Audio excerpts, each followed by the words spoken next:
Welcome to the College Football Show presented by AT&T 5G. How about that out there? I love that. Out in Oregon today. Well done. Welcome to the second half of the college football season. She's excited. We're all excited. We got a great show for you over the next hour. Talking the clash in Columbus from earlier today. Big one down there in Tuscaloosa as well. And we will also hand out some halfway midpoint of the year awards later on in the show. We got a full award show going on. Matt Sims, Skubie Mageza. I'm Sam Ravech. Great to have you along with us for the next hour, guys. Look, I mean, we also want to get your thoughts, too, in the chat about some of the awards. Head over to there on YouTube. We want to know what you think about some of the award categories that we picked out this year and get your thoughts in there as well. So please do that. But the 3:30 window has been wild today. I mean, Alabama escapes a close one there. Texas and Houston still knotted up down there in Houston. That could have big implications in the Big 12. But it was really, really impressive to see what Oregon was able to do as well, bouncing back today, Scoob, after the loss last week in Washington. Yeah, what you wanted to see is Oregon's reaction towards that loss to step up and take on a team like Washington State, where they were seen as a much better opponent early on in the season. Some tough losses, but hey, you can still ball out with a guy like Cam Ward, so let's check out the highlight of how it went down. Washington State taking on 9th-ranked Oregon. And this game, guys, started off tight in the beginning. Yes, it was. We'll pick it up in the second quarter. We're tied at 3. Washington State in scoring position. And they have Nakia Watson handle his business. Way to reach across. They take a 7-point lead there. Later in the second, Oregon has Bucky Irving rush it in. Yes, sir. Bucky. 2-yard touchdown. Tied at 10. 44 seconds left in the first half now as where we go. Bo Nix, he can also do some damage in the red zone. He gets in for the 2-yard touchdown. 17-10 Oregon here. Now we go later on in the third. Nix finds Irvin, and he can do it on the ground, and he can do it in the air. Look at him take off for the 42-yard touchdown. It's 24-13 Ducks. Later in the third, Oregon with the ball. Irvin still going off. Look at this. Fee, fi, fo, fum. The kid's a monster. Oregon would end up leading 31-16 there, and they end up winning this game 38-24. I mentioned Cam Ward before getting into this highlight. He had himself a game, 38 for 48, 438 yards and a touchdown. Bo Nix doing it in the air and on the ground. Matt, good performance from them, 14-point win. Washington State, they may not be ranked right now, but as I mentioned, still a high-caliber opponent. How do you feel about Oregon's performance coming off a loss? Washington State, very good football team, and this is why we thought that the Pac-12 is as deep a conference in the whole country right now. The other thing that I really want to highlight here too, Jordan James, he also rushed for over 100 yards. So Oregon getting it done on the ground, playing a physical brand of football, that really is the recipe for success with them to go along with Bo Nix making great decisions and his experience as one of the most just experienced college quarterbacks in the history of the game. It really is. So being aggressive in the trenches, running the ball extremely well with Irving and with Jordan, and then Bo Nix just being the equalizer, making the right plays at the right time. What we have to keep in mind, too, just the emotional state this football team was in from a week ago to bounce back. They started slow because of that. Found their gear eventually, and it was impressive. I'll say this, too, about Washington State. I think they're one of the tougher teams to game plan for on the defensive side because when you have a player like Cam Ward who can extend plays maybe better than anybody in the country outside of that player running the show in L.A. with Caleb Williams. I mean, he's probably the best at it. But Cam Ward, you have to not only defend, like, the first play, the intended play, but then you have to defend the ulterior play, like the secondary play. I think it's really interesting to watch, too. But for this Oregon team, look, I mean, we knew last week they were not out of the race to make it to the college football playoff, but their road doesn't get any easier, right? They had to take care of Washington State here today, which they did. But then you look on down the line here and you go Utah, USC, Oregon State, and then again, presumably, Washington in the Pac-12 title game as well. That's what you would hope for, right? Right? I mean, that would be ideal if you're Oregon, but I would say this for Oregon, though. That game against Washington, they had multiple opportunities to win that game. They were the better football team in that game. I would say some Ducks fans left that game feeling like they didn't lose. They lost the game themselves. You know, they didn't get beat. They felt like they lost it. But Bo Nix had a great game today again. 8 straight games, completing 70% of his passes. One of the things that he's been really good with this season is his completion percentage, making sure that he's getting the right passes, going through his reads. And you saw that again today, throwing on the run all season. He's been elite at it. But what he was really killing Washington State with today is throwing in the pocket, which I love to see. Another big game for them, and their running backs just took over. How fun is Bucky Irving to watch, by the way? Oh, he's amazing. Yeah. And just his recklessness is unbelievable, just how he throws his body around. And Bo Nix, too, that completion to Bucky Irving in the flat just shows you can throw the check down and still have an explosive play, and that's what the Ducks have.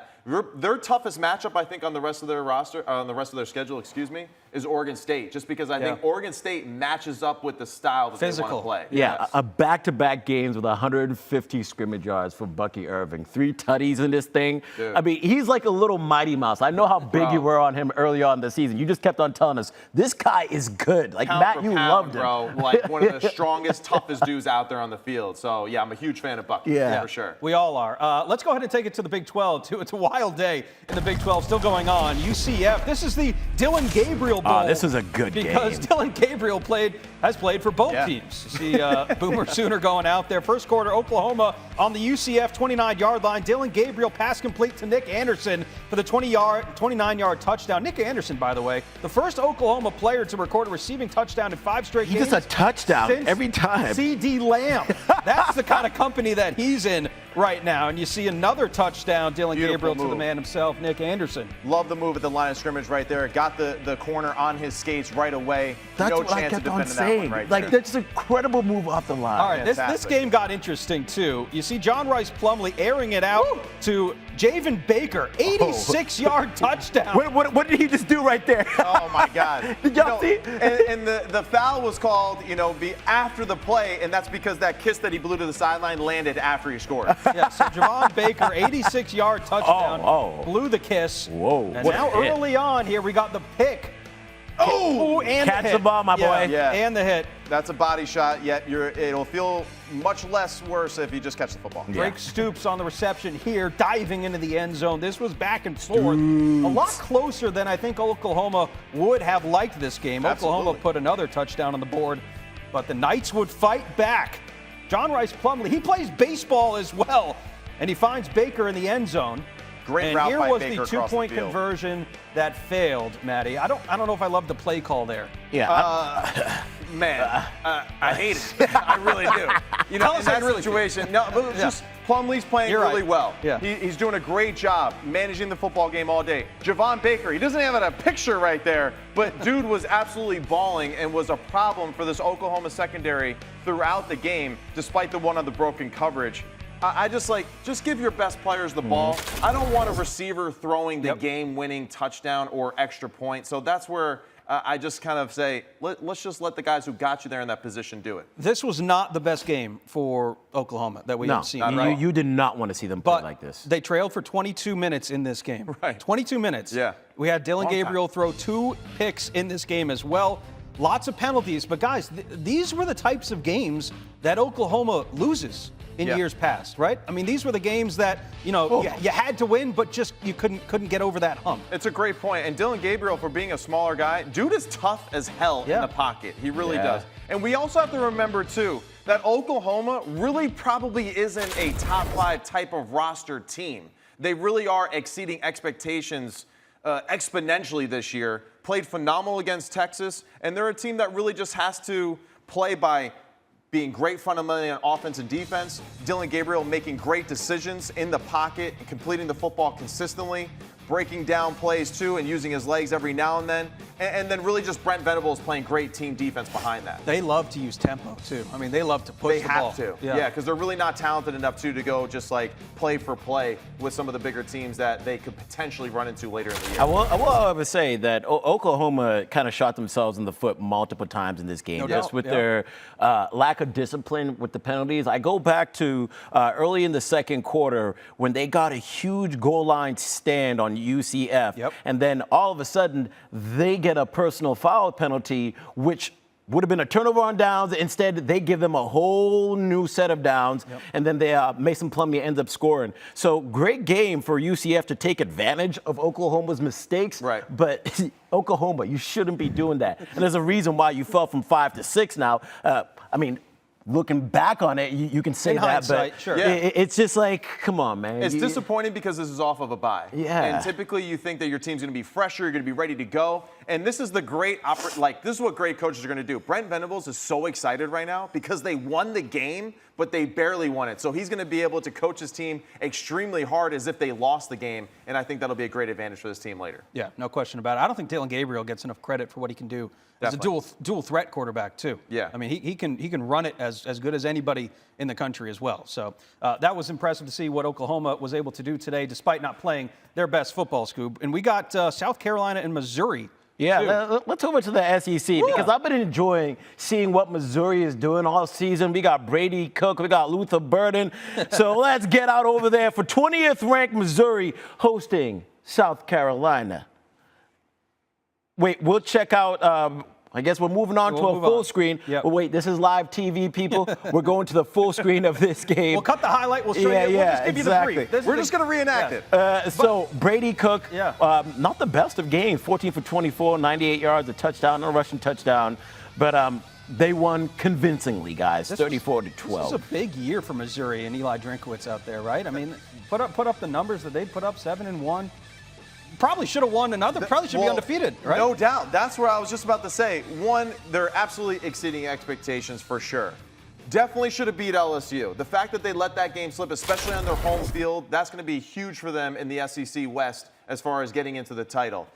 This Missouri team is legit. And anytime that you have Cook, Schrader, and Luther Burden on your offensive skill group, I mean, those three, that's like one of the best three tandems that's in the SEC West right now, and we have to give them their proper respect. Yeah, the SEC is going to be one of the more interesting races. I think not only in the West, but also in the East now. Yeah. And Georgia has the off week, but no Brock Bowers. Yeah, man. So, and when you look at first off, let me talk about Missouri real quick. Their only loss of the season against LSU. LSU is getting better and better as the season goes along. And I think Missouri saw one of the best versions of LSU that they've had all season. The best version of Jaden Daniels. Yes, exactly. Yeah. Not that defense, though. Now back to your Georgia point. And I'll say this now. Georgia has not been a top 4 team for me the majority of the season. And right now, they're definitely not a top 4 team. When you look at their strength of record, it's 9th in the country. And the teams that are college football playoff contention teams, 48% of them would be undefeated with Georgia's record. So they really haven't gone against anybody. And that's compared to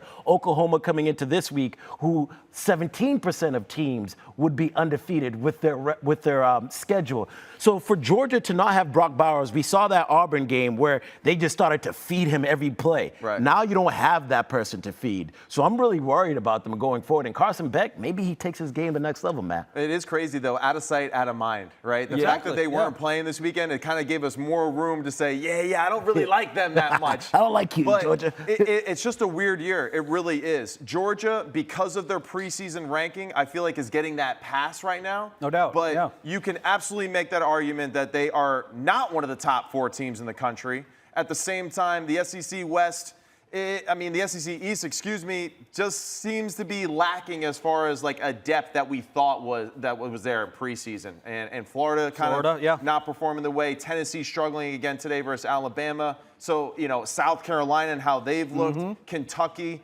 that's where there's not a lot of substance right now to Georgia and some of their victories that they're going to have. It's an open division in the conference, no question about it. Yeah. Let's get to the big one here today with Penn State and Ohio State. Look, both of these teams were going head-to-head, too, as top 10 opponents for the first time since 2017. Yeah.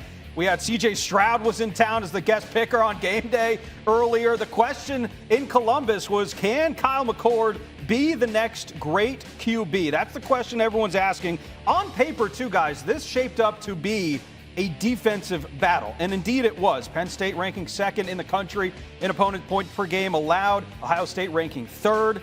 And you see what happened there, kind of the brief. 20-12, Ohio State was able to win the game. Penn State gets a lot of I got a lot to credit say about this game, man. for their defense. We don't have enough time. Yeah, but you know, the difference in the game obviously was what Marvin Harrison Jr. did. 11 catches, 162 yards.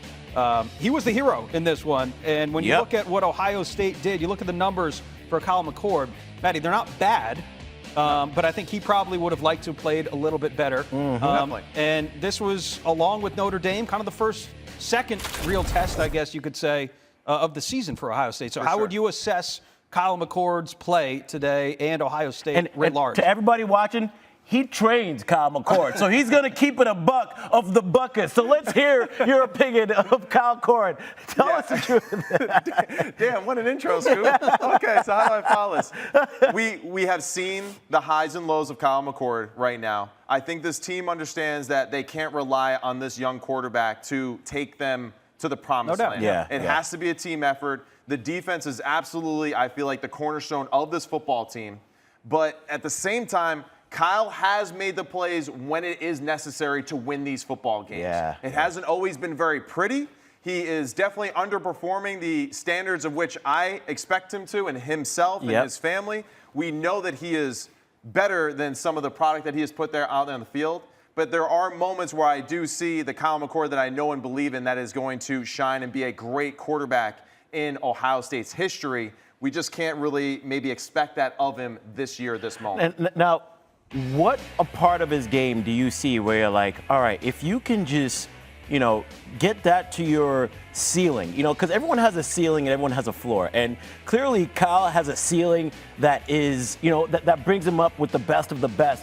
But sometimes he probably falls in the middle of that. What part of his game do you need to see him bring closer to his ceiling that can bring this team to a championship level? Yeah, I mean, really, the injuries at running back really hurt because I think it does take away the balance of the team and kind of really how they constructed their team to be this year. Even Devin Brown getting hurt, he was really a useful weapon for them in that low red zone area with his running ability. For Kyle, I want him to just let it rip. And these are things that I've said to him in private conversations with him earlier this year. You're your best when you trust your instincts and you just cut it loose and you throw it as hard as you possibly can. And I feel like right now he's kind of getting into that mode of his really great moments like we just showed there in Notre Dame. Those were moments where dude just said, you know what, he's open, whoa, and just let it go. And you saw it, like he made those great plays. So I know that he's capable of doing that. With experience, with more repetition, I feel like more of that stuff will pour out of his game. And, this was the other crazy thing to me. Manny Diaz and this defense for Penn State, there's an awesome defense. There's going to be a lot of guys that play on Sunday off this defense. How do you let Marvin Harrison Jr. wide open across the middle of the field 3 or 4 times? At least. The running backs are injured. Emeka Egbuka is out. Like, I don't understand the one. And you know who was also a guy we got to highlight too? Stover. Dude, Stover comes up clutching a lot of big That catch plays. that he had, what was it, the second half? Ridiculous. Now, I thought that was a great throw, and that was one of the throws to do that I'm talking about with Kyle, that he just he ripped that one with confidence. He knew where to put it. And Stover went up there and got it. So Stover, here's their schedule, with Marvin Harrison really are the 1-2 tandem with all the injuries going on offensively. Yeah, looking at Ohio State's schedule, right? No sense complete. And that big game at November 25th against Michigan, everyone's going to be paying attention to it. And Sam, you brought this up when we were watching the game. Let's say all the home teams in this matchup, Penn State included, ends up winning. All 3. Penn State ends up, let's say they beat Michigan. At home. Then Michigan ends up beating Ohio State. Right. Now we got a little bit of chaos over here. And you know what's crazy? Penn State would win the tiebreaker because they beat Iowa. And Iowa's probably going to win the Big Ten West. That's the wild thing to me, is that all 3 could win at home. And the decider is going to be the Big Ten West to decide who's going to win the Big Ten East. And whoever structured that conference of putting Michigan, Ohio State, and Penn State in the same side of that conference just drives me crazy. But it'll change next year when the conference gets restructured. So let me ask both of you this question. Based on what we have seen today from both of these teams, but really from Ohio State, based on what we've seen, do they have enough to beat Michigan? Based on what we saw today, is that enough to beat Michigan today? The team that they played that played today, no, I would say not. Michigan so far to me has seemed like the most complete team in the country. Now you could say that they haven't played anybody. Yeah. Ohio State is absolutely more battle tested, but injuries on the offensive side of the football I think concern me too, and their durability, especially that last game of the year. If you're dealing with injuries now, it's not like you get healthier as the season goes. So that's an issue for me in this Ohio State football team. And Michigan, I think, really just has the most balance as far as offense, defense, and their quarterback having more experience. Yeah, that's going to be certainly a game to watch as we wrap up the rest of the regular season. In the meantime, let's get you over to Holy Cow and some of the best plays that we have seen today. Oh, snap. All righty, you know what time it is now. Time for Holy Cow. These are the plays that you see on Saturdays that make you say, Holy Cow. Some of the best plays. We got 5 of them for you here today. We will rank them from 0 to 100. Let's get right into the plays here. We got a couple of interceptions to start you off here. In the game, Boston College. Okay. You get a better look at it here, but Amari Jackson with the pick 6. I think this other look is going to really tell the story here.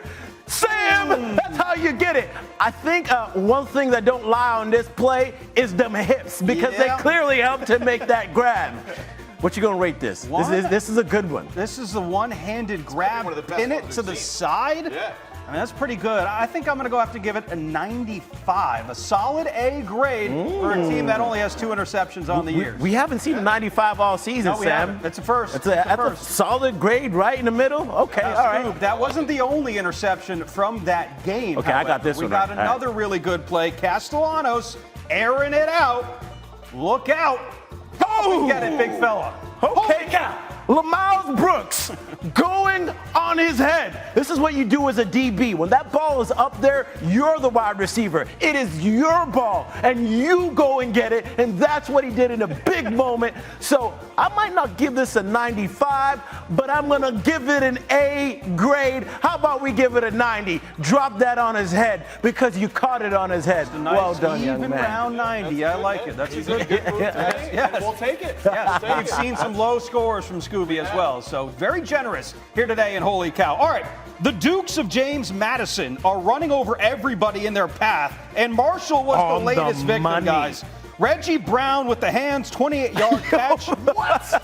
It couldn't be any better. All right, now Jordan McLeod is playing phenomenal quarterback, and Reggie Brown, I mean, dude, to track the football over your shoulder like that, that's why he wears numero uno, and I'm going with the second 95. 95. What is that? Oh, okay. What's wrong? Straight dropping it today. I'm liking what you guys are doing. It's a new day, y'all. It's a new day. The Dukes 7-0 in the Sun Belt this year, and they are still just transitioning into FBS. It's just amazing what they are doing over there. All right, let's keep it moving, and we'll keep it in the Sun Belt as well. Georgia Southern, Louisiana Monroe. Check out this catch. Tyrone Howell. Was that a Uno catch? Yes. One-handed grab. Yep. I like that. Wow. I like that. Great That's concentration. Aggressive. That's aggressive. How making that grab, what you got on it? I'm going to give it a 90. Yeah. Oh, we got some generous grades here today. You're actually kind of tough We're keeping it steady. You're right. Really good plays. No, you're right. The fact that you're just giving them an A, I don't know. I'm usually 98 and higher. I mean, that's where we usually live. Yeah. No, I know. We get it. You're a little salty because of your picks. No. All right. I'm going to try to keep this one modest. We got to rate them tough as we continue to go along here. Yeah. Last but certainly not least, look out for the Cowboys and What happened is right. What happened This was a glitch in Madden right here. This is amazing. I mean, ball loose, bounces up, right into the breadbasket. That's crazy. Right. That is that is one heck of a play, but I feel like there was a lot more luck and bad ball security on that play. So we're going to give that an 83. We need to bring it down just a little bit. Still a B, so well done. Well done. That's the lowest score, though. We're going to get even lower when we get to check out some of the plays that made us say, bruh, what are you doing? All right, so we got play 1. We start with Cincinnati and Baylor. Baylor's going to boot it away to Braden Smith, who coughs it up not once but twice. And on the same play, Baylor able to scoop and score. Check this out here. Okay, that's the first one that he coughed up. Yep. Second. Oh, no. Score. Oh, no. I mean, that is the definition of bruh right there. That was a skip rap right there. I just talked about ball security in that last play from Holy Cow, and this was terrible ball security. Bruh, what are we doing? At that point, just take a knee. Call a fair catch. Over to the SEC now. We got a loose ball, fumbles everywhere. This is bad. Bad snap. It's just like, oh my, what's going on? So I don't know. I mean, if you're gonna do it, just do it. Yeah. You know, I mean, what was the hesitation for? But that is a bad look, right? Yep, coach. There's nothing you could say about it. Yeah. Just got to go back to work. There was some that whole game today probably was a bruh between Mississippi State and Arkansas. I saw fans leaving when it was 7-3 with still about 2.5 minutes left in the game. They didn't even care if their team was gonna put together a comeback. They were done. That was those were your Holy Cows and Bruz for Week 8. In the Sunshine State, a storied past is being reclaimed with an explosive offense rediscovered. Florida State saying, we're back. We're the team to beat in the ACC. We're a playoff contender. Right from the rubber. The Blue Devils have turned an old school mentality into newfound results. It's one of the biggest wins in Duke's football history. Running free, and nobody touched him. Touch it to the house. One team returning to glory, the other reaching for new heights. Tonight on Saturday Night Football. He's going to That's what I see. Duke and Florida State down there in Tallytown, top 20 matchup down there as well, and could have implications on who makes it to the ACC championship, guys. Let's go ahead and break this game down as it's about to kick off in about 2 minutes now. Look, the odds are in the favor of Florida State to run the table. I mean, they really are if they can get over the hurdle. It's a big if. And we just found out that Riley Leonard is going to at least start this game. With that high ankle sprain, that was a big question coming in if we were going to see him. But the big story for this game is how does Florida State's offense, which has been prolific this year, go against this Duke defense, which is the 4th best defense in the country compared to, when you see how many points they allow, less than 10 a game. So the question kind of here is what kind of challenges do the defense provide for Duke, for Jordan Travis and Florida State, and how do they get points on this defense? This is by far the most talented offense that they've seen the entire season. And that will really be, my way of kind of judging how good this defense is for Duke. Because Clemson's offense is underperformed. Notre Dame's offense is very one-dimensional. It's very easy to kind of pin your ears back and stop the run game. Florida State can run the football, has experience on the offensive line, has unbelievable skill players, and has a phenomenal tight end too. So they are really going to be the toughest matchup that they've seen the entire year. And just like how Scoob said earlier in the show about Oregon, Florida State's worst enemy is themselves. When they play poorly, it's really just self-inflicted wounds and just bad disciplined football. But when they are just rocking on all cylinders, this is one of those teams that you really think, other than Michigan, is the most talented and the most explosive team in the country. So Florida State, a lot to prove as far as how they win tonight. Yeah, and the thing about the Duke defense is they've been able to limit explosive plays all season. And Florida State has eaten off of explosive plays. They have guys who can turn a 3-yard gain into a 30, 40, 50-yard game. We saw Keon Coleman, how electrifying he is. And then you got Benson as your running back.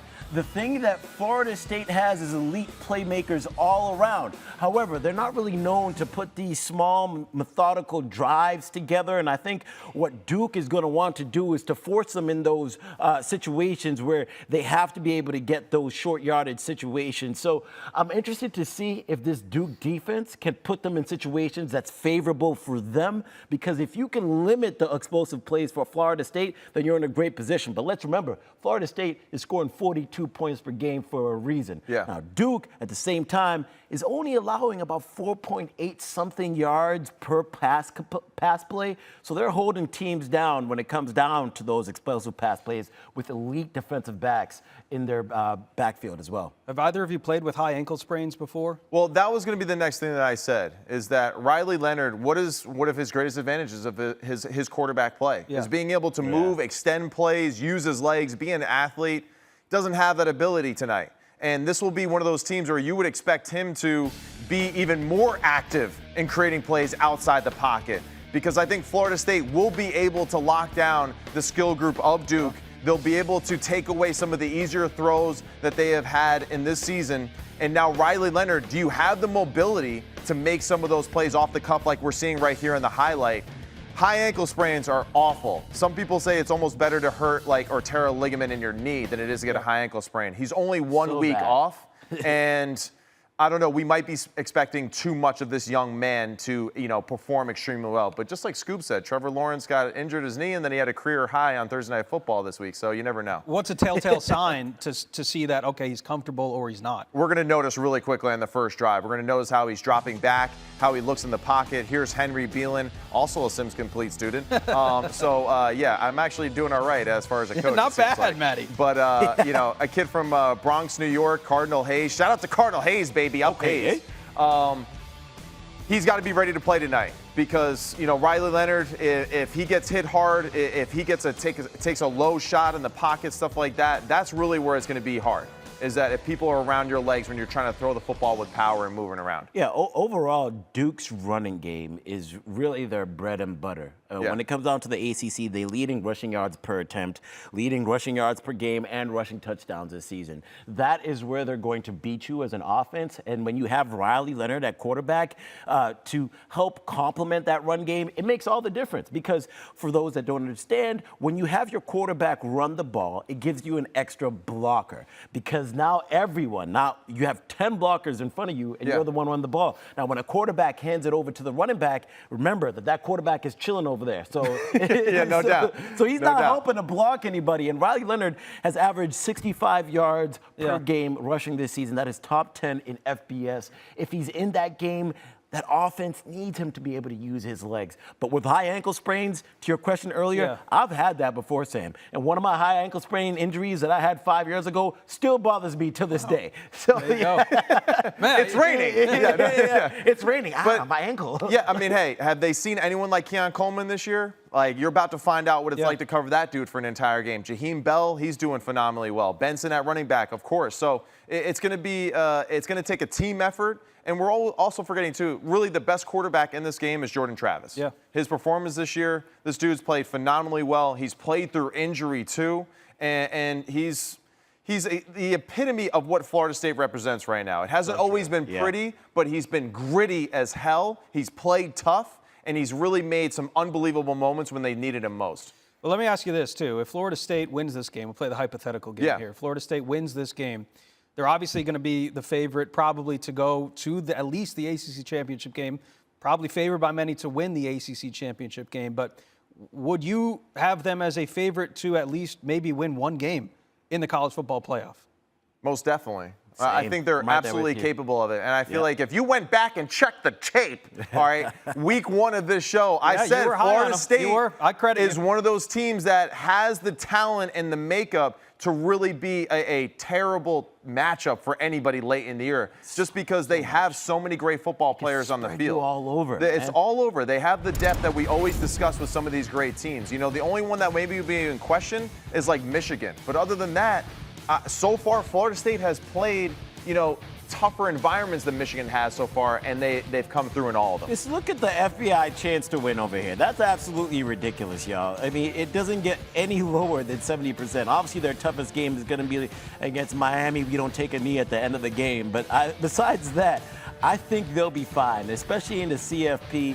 Florida State, you get this win, That's your second top 25 win of the season. Just win out. Most likely you'll see North Carolina in the ACC championship game, and you'll be able to establish yourself even more as a contender. And then I brought up strength of record in terms of teams with the toughest schedule over the season, the college football playoff contenders. How would they match up against Florida State's schedule? Florida State is second in the country with the strongest strength of record. The same as Oklahoma. 17% of teams would be undefeated if they had Florida State's schedule. So put some respect on the Seminoles. I mean, let's not forget, too, the Florida State defense held Jaden Daniels to 24 points. You mentioned it, too. Right. This is a well-respected defense and should be. All right, let's go ahead and pick this game. We'll also pick the USC-Utah game. We'll talk about it a little bit later on the show, but yeah, your boy's not doing too good. Not doing too good. 0-6 in the last 3 weeks. Thank you. Yeah, how about Scoob here? You're on a hot streak. You're riding a heater. Hey man, let me tell you something.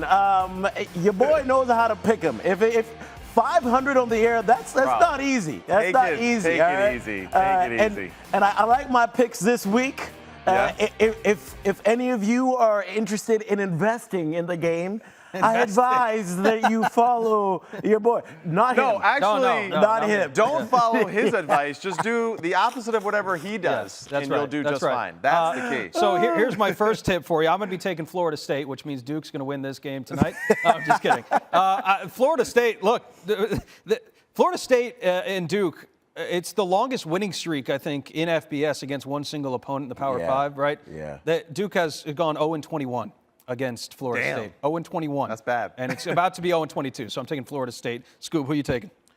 I'm going to ride with Florida State in this game. I think that's a pretty easy decision. I just talked them up about how good they are. You can't go against it now. I'm not going to go up here and then be like, oh, I'm picking Duke. We're going Florida State. Not so fast, not so fast. No, actually, I'm going with Florida State, too. Okay. Yeah, it's just, I thought you were going to do I really think they're one of the top 4 teams in the country. I think they're as talented as anybody, like I mentioned earlier, and I don't think they should have any issue tonight with Duke. I actually think that they could win by 2 touchdowns or more. Okay. You're going to be doing push-ups next week. I'll do push-ups. Yeah. If you get that wrong. All right, we also got another game out west a little bit later on this evening, and that would be Utah and USC.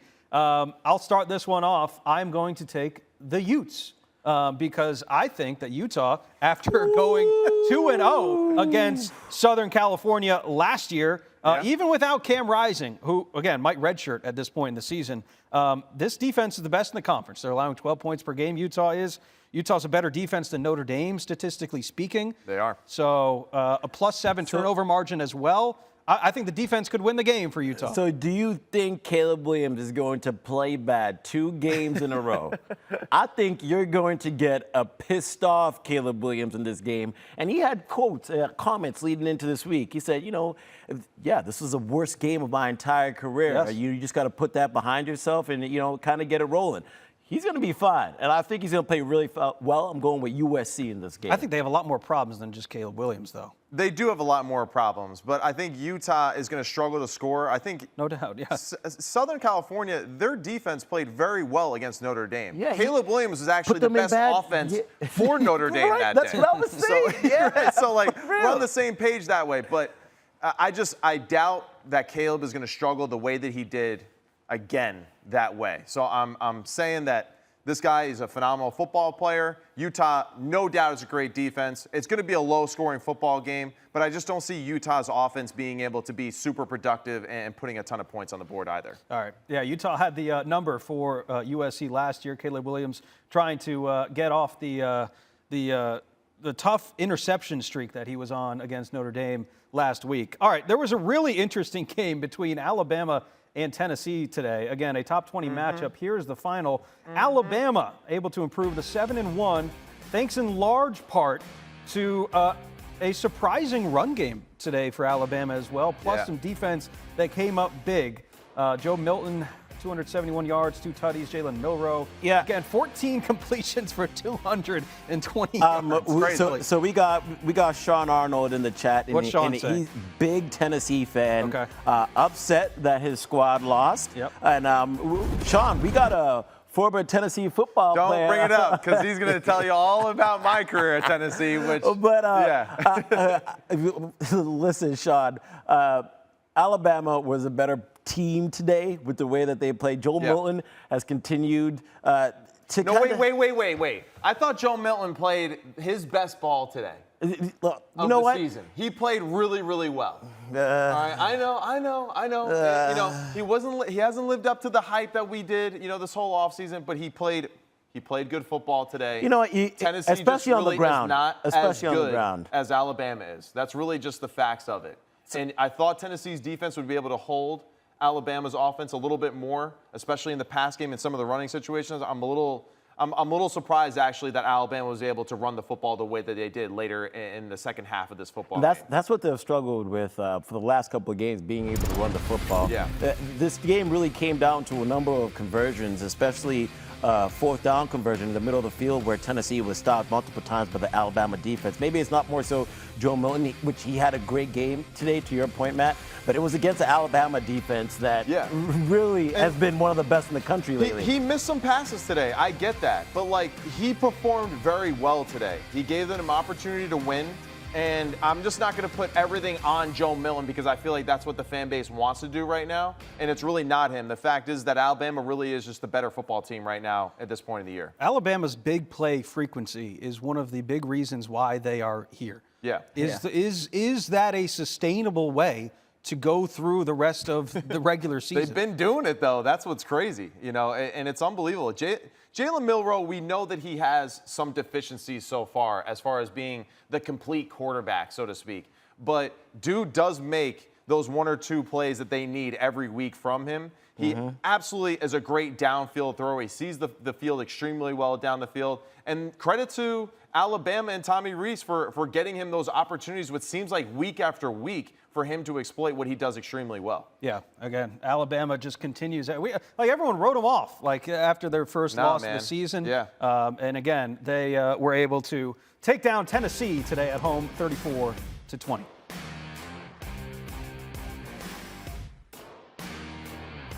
All right, so given the fact that we have now reached the halfway point of the college football season, we figured it's only right to hand out some mid-season awards. So welcome to the inaugural Middies Awards of the college football season. Scooby and Matt are going to read some of the winners, but first we got to get to the categories. And we have quite a few really good nominees for Middies of the year this year. Let's go ahead and get into some of the awards. A lot of great games across college football this year in the first 7 weeks, but only one will take home Middie for Game of the Year. Washington and Oregon. Just last week, that was an awesome one. We've also got Notre Dame and Ohio State as a nominee. Game that surprised many. 2023 Red River Rivalry was also one of the best renditions in recent memory for that game. And last, but certainly not least, nominated for Game of the Year would be Ole Miss and LSU, a game in which we saw over 1,300 yards of offense and 14 touchdowns. So we're doing game-changing after this, PD? But, Matty, only one can take home the coveted Middy of the Year award. So who will win it this year? It is my honor to announce or the winner of the best game goes to Washington and Oregon. Oh, yeah. Washington and Oregon Pretty is the good. winner. Pretty good one. That was a good one. Congratulations. All the way to the very end. Yeah, it was. It was really good. Last minute drive there that we saw from Michael Penix, finding Roma Dunze in the end zone. That Heisman moment. That was certainly a Heisman moment. So, and nothing like the game actually living up to the hype where people were like, it's gonna be a barn burner. They're gonna score a lot of points, but this is the highlight we show. Regardless, it was a great game. All the great moments that we show in this field goal. Well, it's good because we'll get to that a little bit later on in the awards, maybe the use of a kicker or lack thereof. But let's go ahead and get to the next nominees, and that would be for the biggest upset of the first half of the season. Who will the Middy go to here? Take a look at the nominees. We got Duke upsetting Clemson at home to start the season. Colorado and TCU all the way back in week 1 as well. Yeah. That was a huge one. Louisville and Notre Dame. Big year for first-year head coach Jeff Brom. Big stuff there. Huge game there. Oklahoma beating Texas, as we mentioned, as well. Considering the year Oklahoma had last year, I guess we can consider that an upset this year, Scooby. But who will take home the Middy of the Year for biggest upset in 2023 through the first half? It is my pleasure to announce our winner, Louisville, upsetting Notre Dame. Matty likes that. Matty What likes a it. win for them boys. Hell yeah, baby. Hell yeah. You go, Jeff Brom. You go, Jeff Brom. First-year head coach. Nobody expected it. Notre Dame, supposed to be a college football playoff contender at the beginning of the season, and then they've just laid a couple of eggs, but big win for Louisville in this one, and that's why it wins our biggest upset. Look at the drama right there. Oh, just the emotion, the feelings. I love it. Hell yeah, my friends. Hell yeah, Louisville for life. Well, guys, we know that college football can be a petty sport at times, right? Absolutely. We know that there's some beef between teams, maybe even coaches, players, certainly. So that brings us to our next award, which is biggest beef of the first half of the season. Okay. And we started out with Ryan Day and Lou Holtz. Oh, man. But it's really fake Lou Holtz as well, thanks to the boys of the Pat McAfee Show.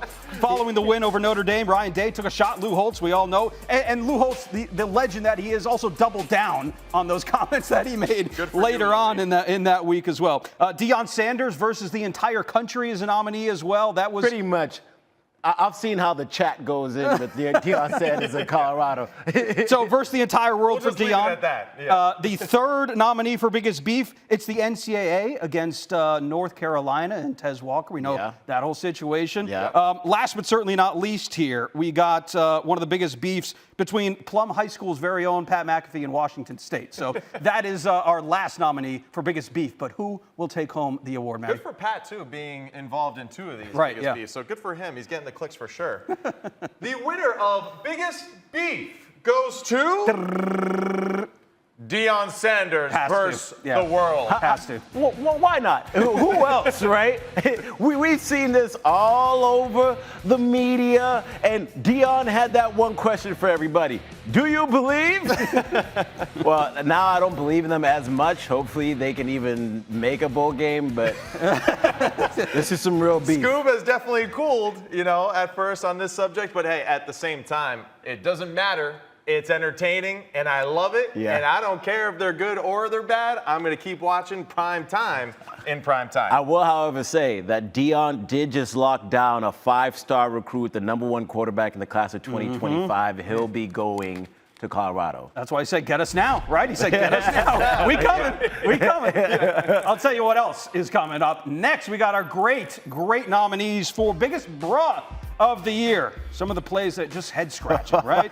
Colorado blowing a 29-0 lead at the half to Stanford and losing in overtime. Other nominees include Miami head coach Mario Cristobal not liking to take a knee and losing that game. Dan Lanning refusing to use his kicker last week against Washington, losing that game. Last but certainly not least, Dabo Swinney and Clemson's refusal to use the transfer portal. This is the toughest category of the evening, I think. Really? Absolutely. Okay. Absolutely. There's a lot of great nominees that just had us saying, bruh, what are you doing? And I think the loudest that I said it has to go to our champion, Mario Cristobal, not taking a knee. Wow. What are we doing? That was a big one. That was a hotly contested one, too. Really hotly contested because those were some really good nominees. We got Cristobal winning that award. Okay, moving on to our Holy Cow Award. Some of the best plays that we have seen throughout the first half of the season, and it starts with Keon Coleman, who made one of the best catches that we have ever seen, really, in the first half. That happened last week against Syracuse. Second nominee for Holiest of Cows, Caleb Williams finding Taj Washington for the 71-yard downfield touchdown. That was a great one. We all know that man in the bottom left-hand side of your screen, Alec Iomanner, and what he did in the win over Colorado. Last but not least, Colorado in it again. we got 4th and 5, Boston reasons. College, Thomas Castellanos up there on the heights with a nice weaving in and out of everybody. Remember that play? He was all over the place. So who will take home the Holiest of Cows in the Midi of the year? The winner of Holiest of Cows goes to Adele Dazim. Not Adele Dazim. Alec I have no manners. Iomanner of Stanford and his performance against Colorado. Yeah, that was an incredible grab here. Wow. And it was on Travis Hunter. They targeted him a lot. He gave up over 100 yards and 2 touchdowns in this game. And they were all because of Iomanner not having any manners for the Colorado defense. Just disrespect. Okay, so we have now arrived at our final Midi of the year. No, And you sure? It will be Okay. Yeah. performance of the year. Starting off the nominees, we mentioned him earlier, Dillon Gabriel. What he did in the Red River rivalry against Texas was outstanding. Fantastic. Scoob, you said he punched his ticket to New York with that performance. Michael Penix might have also punched his ticket last week after what he did.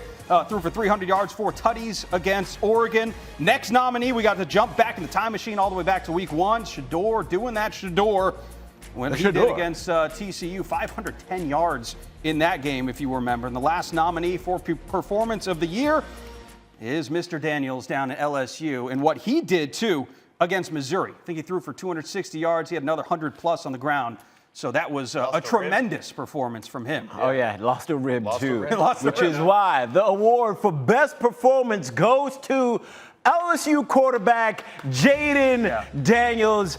They went off in this game, over 600 yards of total offense. The way that he was able to contribute both on the ground and in the air was impressive. And let me tell you, his weapon, Malik Neighbors and Thomas, those 2 wide receivers, they're putting up numbers that Justin Jefferson and Jamar Chase didn't put up when they were at LSU. That's rare company right there, and keeping their hopes alive against a good Missouri team. So it was a phenomenal performance by that young man. So those are all the middies, right, that we're handing out this year. We're all done? No, we got one more midi for worst prediction of the year. And our nominees are Sam Ravech and his predictions for every single game that we choose in the middle of our show. Would you like to present him with I the would award? like to present Sam with the award for worst predictor. He's on a 6-game losing streak. Yeah. Let me get myself back in the light. That's right. I'd like to thank the Academy. Let's also just get away I'd like from to him thank and the his Academy. This is an award that's been highly coveted. It's an award that takes a lot of work and a lot of hard work. I guarantee you, if you choose the picks that I take, you will lose a lot of money. So what you should do is tail his picks, but choose the opposite. Because apparently, if you would have done that, you would have won a lot of money. A lot of money. $120 if you bet against me the last 3 weeks. So, what are you going to do? Yeah, what are you going to do? Tune in and find out where you should pick. Let's check out some game-changing connections presented by AT&T 5G. We are back up here at the touchscreen. Matt Sims, we got 3 plays for you from this Oklahoma UCF game. Again, a game that probably was a lot closer than Oklahoma thought it would have been, coming off the bye again. Started out a little bit slow, but they do have that guy right there, and that guy is really good. Yep. That guy. All right, that guy. Dillon Gabriel with the pass here, going early to Nick Anderson. Yeah, and right now, 3rd and 3 situation. We just crossed midfield. Young QBs out there, just so you know, when you cross midfield, defensive coordinators are going to start heating you up. So what we get here from the Central Florida defense is pressure at the line of scrimmage. We're going to 6-man rush. Man-to-man coverage on the back end everywhere else. We're going to see an unbelievable release right here by Nick Anderson at the line of scrimmage. We're going to get to that a little bit more in detail after this. But love this right here by Dillon Gabriel. Look at the eyes. Eyes over here, making this safety go towards the middle of the field. That leaves Nick Anderson one-on-one down that sideline for a beautiful touch throw. Great rhythm and timing here. And now we're going to get to the release. And I like that end zone dance too, though. That was pretty good. I don't have moves like that. What right move here, man. This is not good if you're a defender. You see on the heels, not a good place. So really good move. And now from here, you see Nick Anderson, great job. He's going to put his head down and he's just going to take off and put the burners on. Great job holding the line. Beat. Dillon Gabriel, beautiful ball right down the sideline too. That was a great pause. You paused there. Absolutely. Absolutely. I've developed that skill very much though over the past few weeks. So I appreciate that. Credit to John Rice Plumlee and UCF for the valiant effort that they put together today. Right. And we got to play finding Javon Baker here for a long touchdown. That'll be coming up in just a little bit as we work on the screen here. But yeah, I mean, there look, we go. I don't think a lot of people expected UCF to even be in this game. No, they absolutely. I didn't. That's for sure. And I'm a quote-unquote expert here at ESPN, I guess now. But I wouldn't call myself that. But here we go. We got quarters coverage. All these defenders are going to play their quarter of the field, right? We get a 4-2 box. Actually, I'm getting too complicated. Just watch this. He's going to read this defensive end. If he crashes down, the quarterback's going to pull it. Sure. All right? Very simple read and play. Great job. Now it's one-on-one with you and the safety. That's covered. Safety is going to come down here, and he's going to meet the quarterback in that gap. But wait, the corner. You forgot to continue to cover the receiver. Plumlee sees it. He sees the corner get lazy and stuck in the field and just does a natural thing. Plays catch to a guy that's wide open, and then up. That's illegal. Can't do that. But again, only call the penalty after that kiss was landed after the fact, so that's why they didn't take the play off. So you saw where the kiss landed, man? Yeah, that's right. Where on the defensive side there, where's he supposed to go? Like, because you have to decide, all right, John Rice Plumlee can run. Right. So I'm coming up to stop the run here. Great question, What's he Sam. supposed to do? Great question. I will let you know how this is done right here. Okay, so in this situation, all right, defensive end, we're reading him. I don't even know what I'm doing here. Let's just skip that. All right, defensive end, that's what the quarterback's reading. He goes down the end of the line. We're going to pull, right? Because that's what our read is telling us to do. This safety's job is to fill this D gap and to meet the quarterback. The corner has nothing to do with this football play. Okay. He has to stay on his man on the outside in one-on-one situation. That's why defenses play quarters coverage, so their safety can get involved in the run game. So safety does his job tremendously well, right? He reacts. He's going to make the tackle on the quarterback. The corner falls asleep, gets caught with his eyes in the backfield, and that's what allows Baker to get behind him. Okay, and blow the kiss, too. Correct. That was yes, a big part and of that the too. play. I didn't pause it the second time around. No, big part of that play. All right, when it came down to it, though, Oklahoma had Dylan Gabriel. Yes, sir. The other team didn't. Yeah. And that's kind of the difference in this game, and he continued to make really, really smart passes when it came down to it, especially on 3rd and 4th down. Yeah, I mean, and that's the thing, really, and that's what separates great teams from average teams is just the quarterback play right now, and it's getting more and more important that way in modern-day football. Dylan Gabriel has done that numerous times this season, and it's really been impressive, too. For a guy, his size, he plays with the heart of a lion. It's unbelievable how courageous and brave he is, his pocket movement, his vision down the field as he's moving. But these are one of the plays that help him be fantastic and kind of take that pressure off from him being a one-man show in the offense. Yep. So right now in this situation, 1st and 10, low red zone area, and Central Florida's going to load the box, and they're going to try to stop the run. Up here, we have man-to-man coverage. We're man point at the top here with the stacked receivers, and then he's basically in a catch responsibility after that. So he is going to play off of this stack alignment. What Dylan Gabriel is going to do, he's going to say, I'm going to just take my one-on-one read out here. And basically all it is, hand it off to the running back or throw the screen here to Drake Stoops. Drake Stoops is going to trust that his teammate, the other receiver there in that stack alignment, is going to block his guy at the line of scrimmage. Because if he doesn't, this is going to be one of those, oh no, kind of plays, right? He's going to get killed. All right, so great job blocking at the line of scrimmage. Gets the man 5 or 6 yards off the ball, gives Drake Stoops all that cushion he needs to sit at the line of scrimmage, get this quick pass from Dylan Gabriel, and then make the man miss in space, and he takes care of the rest, knifing into the end zone. Yeah.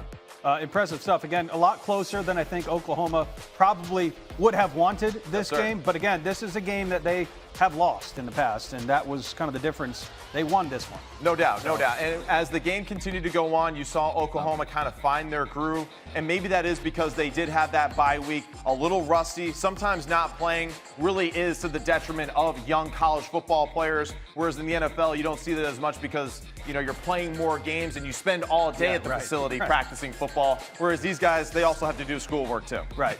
Nobody better at the touchscreen, Matt Sims. Those are your game-changing connections presented by AT&T 5G. Way to go, guys. Y'all crushed it.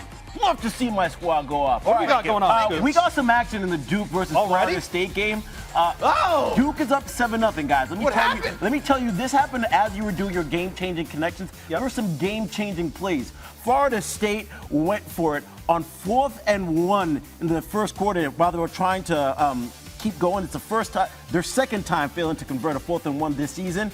And I think we got a good look at that. It was a QB sneak by Jordan Travis. Failed to convert. Duke gets the ball. Riley Leonard ends up handing the ball off a couple times. Here's a touchdown rush. This is the second longest scrimmage touchdown allowed by Florida State this season. Jaquez Moore says, give me some more. Excuse me, and reaches over for the touchdown. Duke gets ahead. Wow. We said it earlier that Duke is the #1 rushing team in the ACC. And just so everybody understands, we have the game literally on the TV right under the camera that I'm speaking to right now, just to keep it a buck with y'all. But great way to start off the game for Duke. That's a good way to start and quiet down a loud stadium. You know, every time I sit up, I'm like upset, right? Why are we going for it on 4th and 1 in the first quarter, Florida State? I mean, punt the ball. What are we doing? There's the coaches are not wanting to punt the ball or kick field goals. Yeah, that's the analytics that if we go for it, we'll have a 98% chance of winning or something like that. I don't know, but just like punt the football. Why are you giving Duke the short field early in this football game, especially with a quarterback that's playing with an injury? So that's one of those where I just don't understand why we're being so aggressive when the score is 0-0.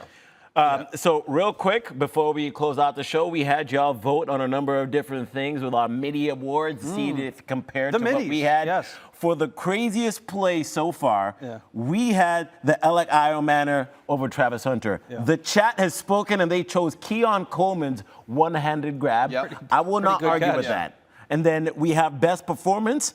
We said it was Jaden Daniels. Quite frankly, the chat disagreed. It was a hard no. They tied 3 of them with the same vote. Dylan Gabriel, Michael Penix, and Shador all at 29%. Jaden Daniels was last at 11%. And our biggest bro of the season, Colorado's 29-0. Yeah. That's how the chat felt. They did not care about the knee, even though it fell in second place at 35%. The chat believes it is 60% with that play by Colorado, giving up a 29-point lead. And then the biggest beef, it's Ryan Holtz. Ryan Holtz. Ryan you combined them. Ryan Day and Holtz. That is the biggest beef, not Dion versus everybody. And the best game from the chat, Notre Dame, OSU. That is their winner. Well, thank you for everybody for participating in the chat. Thank you for participating in this show as well. From @Sims, Skubie Mageza, I'm Sam Ravech. Join us next week. The analytics will tell you that we will be wearing Halloween costumes next week. So stick around and join us 7 o'clock next Saturday in Week 9. We'll see you there.